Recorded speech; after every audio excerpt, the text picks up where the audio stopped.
Hello viewers, வணக்கம். நான் இன்றைக்கி செய்கிறது பாலக்கீரை பாசிப்பருப்பு கூட்டு பண்ண போகிறேன், பாருங்கள். ஹலோ வியூவர்ஸ், நான் இப்போ வெங்காயம், தக்காளி, பச்சை மிளகாய், அப்புறம் பூண்டு, பெருங்காயம், கொஞ்சோண்டு கடுகு, கொஞ்சம் உளுத்தம் பருப்பு எல்லாத்தையும் போட்டு தாளித்து முதல்ல எண்ணெய் கொஞ்சமாக தான் ஊற்றணும். கீரை எந்த கீரை செஞ்சாலும் எண்ணெய் கொஞ்சமாக தான் ஊற்றணும். உடனே நம்ம பருப்பு போடுறதுனால பச்சை பயிறு போட்டாலும் எந்த பருப்பு நம்ம யூஸ் பண்ணாலும் நம்ம கொஞ்சோண்டு பெருங்காயத்தை கொஞ்சம் சேர்த்துக்குங்க. பெருங்காயத்தை சேர்த்துக்கிட்டிங்கன்னா உடம்புக்கு நல்லது. பெருங்காயம், மஞ்சத்தூள் இதெல்லாம் கொஞ்சம் சேர்த்துக்குங்க. சேர்த்துக்கிட்டு இப்போ நல்லா வதங்கிக்கணும். உப்பு கொஞ்சம் போட்டுக்குங்க. உப்பு கொஞ்சம் போட்டு வதங்கிடும். வதங்கிட்ட நம்ம என்ன பருப்பு கொஞ்சம் போட்டுக்கணும். பருப்பு போட்டு இதை நம்ம நல்லா வதங்கிடுச்சு பாருங்கள். வதங்கிடுச்சு, நல்லா வதங்கிடுச்சு. வதங்கிட்டோடனே இப்போ நம்ம கீரையை பருப்பு போட்டுடணும். பருப்பை போட்டுருங்க. இதை பாசிப்பருப்பு கொஞ்சம் போட்டுருங்க. எல்லாம் போட்டு நல்லா ஊறிட்டு அதை கழுவிட்டு நல்லா இது பண்ணிவிடுங்க. போட்டு ட்ரை பண்ணி நல்லா வதங்கணும். இது கொஞ்சம் கூட வதக்கி விடுங்க. நல்லா வதக்கி விட்டுட்டிங்கன்னா கொஞ்சம் நல்லா இதுவாகிடுவாங்க. அதுக்கப்புறம் கீரையை போட்டுட்டு கொஞ்சம் உப்பு, மஞ்சத்தூள், உப்பு, பெருங்காயம் எல்லாமே நம்ம போட்டுட்டோம் இல்லைங்களா. இதை போட்டுட்டோன்னா நம்ம கீரையை கொஞ்சம் அதுலேயே போட்டுடுங்க.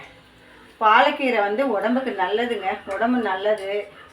ரத்தம் கம்மியாக இருக்கிறவங்களுக்கு இது வாரத்துக்கு 2 நாள் இதை சாப்பிட்லாம். பாலக்கீரை சப்பாத்திக்கு சாப்பிட்டுக்கலாம், தோசைக்கு சாப்பிட்லாம்.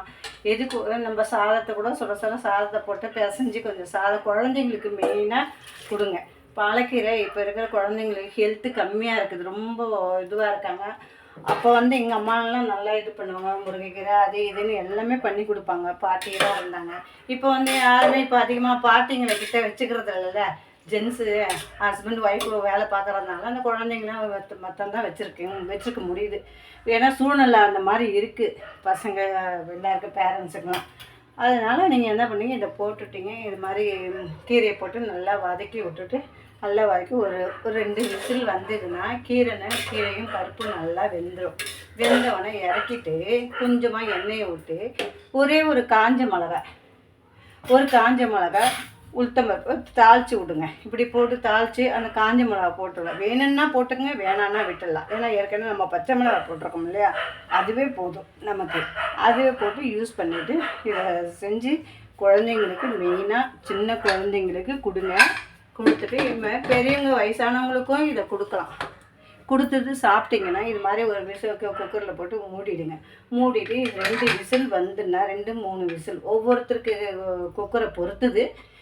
எங்கள் வீட்டு குக்கரில் 2 விசில். எல்லா குக்கரும் ஒரே மாதிரி தான் இருக்கும். இது 2 விசில் 3 விசில் வரட்டும். 3 விசில் வந்தால் கீரை நல்லாவும் வெந்திருக்கும், பருப்பு நல்லா வெந்திருக்கும், எல்லாமே வெந்திருக்கும். அதனால் இதை போட்டு அழகாக சப்பாத்திக்கு போட்டு நல்லா இன்னொன்று வேணும்னா சில பேருக்கு தேங்காயே போட மாட்டாங்க. இப்போ பெரும்பாலும் தேங்காய் சேர்க்கணும். தேங்காய் முன்னாடியெல்லாம் தேங்காய் எல்லாத்துக்குமே தேங்காய்னு யூஸ் பண்ணி விட்டதுனால இப்போ தேங்காவை நம்ம யூஸ் பண்ணணும். அதை யூஸ் போட்டுடுங்க.